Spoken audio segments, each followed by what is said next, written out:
হঠাৎ আলোচনায় সাবেক স্বরাষ্ট্র প্রতিমন্ত্রী লুৎফুজ্জামান বাবর, যিনি বিএনপির একজন এমপি ও প্রাক্তন স্বরাষ্ট্র প্রতিমন্ত্রী ছিলেন, যার কার্যকলাপ আজও অনেকের মনে গভীরভাবে গেঁথে রয়েছে। যার বিরুদ্ধে সবচেয়ে বড় অভিযোগ হল ভারতের 7 সিস্টার্স নামে পরিচিত 7টি রাজ্যে বিদ্রোহী দল গঠন করে ভারতকে অস্থিতিশীল করার প্রচেষ্টা। এমনকি চীন ও পাকিস্তানও মিলে ভারতে যতটা ক্ষতি করতে পারেনি, তিনি একাই তার চেয়ে বেশি ক্ষতি করার চেষ্টা করেছিলেন। এক সময়ের দুর্দণ্ড প্রতাপশালী স্বরাষ্ট্র প্রতিমন্ত্রী লুৎফুজ্জামান বাবর 15 বছর ধরে কারাগারে।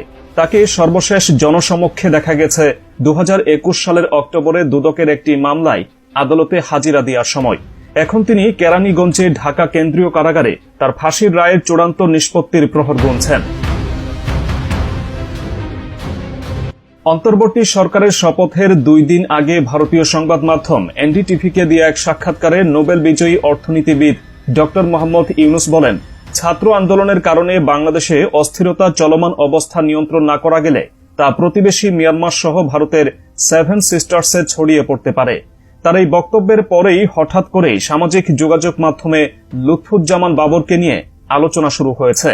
ডক্টর ইউনুস যে 7 সিস্টার্সের কথা বললেন, সেটা আসলে কি? কেনই বা বাংলাদেশে অস্থিরতা তৈরি হলে 7 সিস্টার্সে তার প্রভাব পড়বে? ভারতের অরুণাচল প্রদেশ, আসাম, ত্রিপুরা, নাগাল্যান্ড, মণিপুর, মিজোরাম ও মেঘালয়, এই 7 রাজ্যকে একত্রে 7 সিস্টার্স বলে। অনেকেই মনে করেন লুৎফুজ্জামান বাবর ভারত সরকারের কাছে একটা আতঙ্কের নাম। লুৎফুজ্জামান বাবর 7 সিস্টারে বিদ্রোহী দল বানিয়ে দিয়ে ভারতে অস্থিতিশীল করে দিয়েছিলেন। চীন, পাকিস্তান মিলে ভারতকে যতটুকু ক্ষতি করতে পারেনি, তার চেয়ে বেশি লুৎফুজ্জামান বাবর করতে পেরেছেন।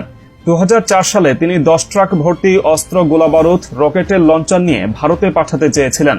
তখন তারা নিজেদের দেশে গৃহযুদ্ধে অবতীর্ণ ছিল। অরুণাচল প্রদেশ, আসাম, ত্রিপুরা, নাগাল্যান্ড, মণিপুর, মিজোরাম ও মেঘালয় মূল ভারত থেকে আলাদা হতে চেয়েছিল, আর সেখানের আন্দোলনকারীদের 10 ট্রাক অস্ত্র সরবরাহ করতে চেয়েছিলেন এই লুৎফুজ্জামান বাবর, কিন্তু শেষ পর্যন্ত করতে পারেননি। সে সময় যদি এই অস্ত্রগুলো ভারতে প্রবেশ করত, তাহলে ভারতের পরিস্থিতি কেমন হতো তা ভাবতেই শিউরে উঠতে হয়। তিনি ছিলেন এমন একজন, যিনি এমন সময় ভারতকে হুমকি দিয়েছিলেন যখন বাংলাদেশ থেকে কেউ এই ধরনের সাহস দেখায়নি।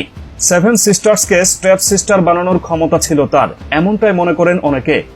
10 ট্রাক অস্ত্র মামলাটি হয়তো অনেকেই ভুলে গেছেন, কিন্তু সেই সময় উদ্ধারকৃত অস্ত্রের আনুমানিক মূল্য ছিল 27,000 কোটি টাকা।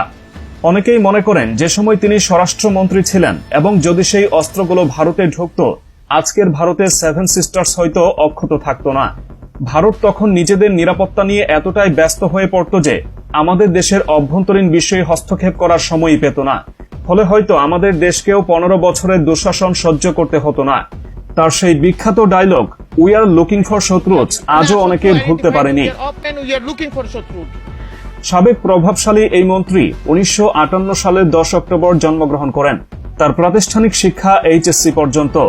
1991 সালে প্রথমবারের মতো নেত্রকোনা থেকে সংসদ সদস্য নির্বাচিত হন বাবর।